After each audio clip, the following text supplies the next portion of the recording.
వివేకం చిన్నాన్న అని చెప్పారు. చిన్నాన్న అంటే అర్థం తెలుసా? చిన్నాన్న అంటే మీ నాన్నతో సమానం. అట్లాంటి చిన్నాన్న చనిపోతే ఆ చావు వెనుక కుట్ర ఏంటి అన్నది నిర్ధారించకుండా ఆ చిన్నాన్న కూతురు మీదే నిందలు వేయడం, నా మీదే కేసులు పెడతాడు. ఇది ఏమైనా న్యాయమా?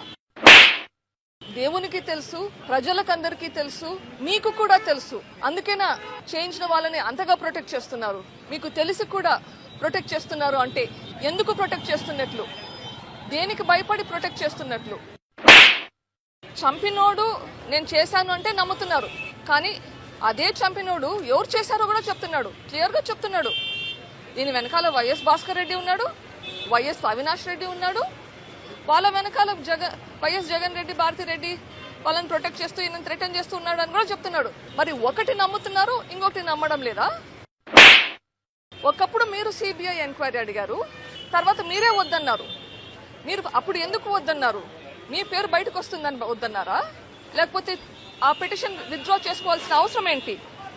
అది ఇంకా సిగ్గుచేటు ఏంటంటే, ఎవరైతే నిందితుడై ఉన్నాడో ఆయనని పక్కన పెట్టుకొని ఆయనకి ఓటేయమని అడుగుతున్నారు. మీకు ఓటేయమని, మీ తమ్మునికి ఓటేయమని అడుగుతున్నారు. రాజకీయ స్వార్థం కోసం ఎవరు చేస్తున్నారు? 5 ఏళ్ల క్రితం చిన్నాన్నను చంపించారు, అప్పుడు రాజకీయానికి వాడుకున్నారు.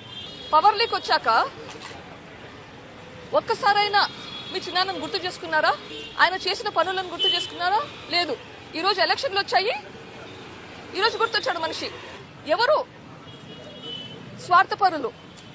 ఎవరు పదవుల కోసం ఉపయోగించుకుంటున్నారు? ఆలోచించండి.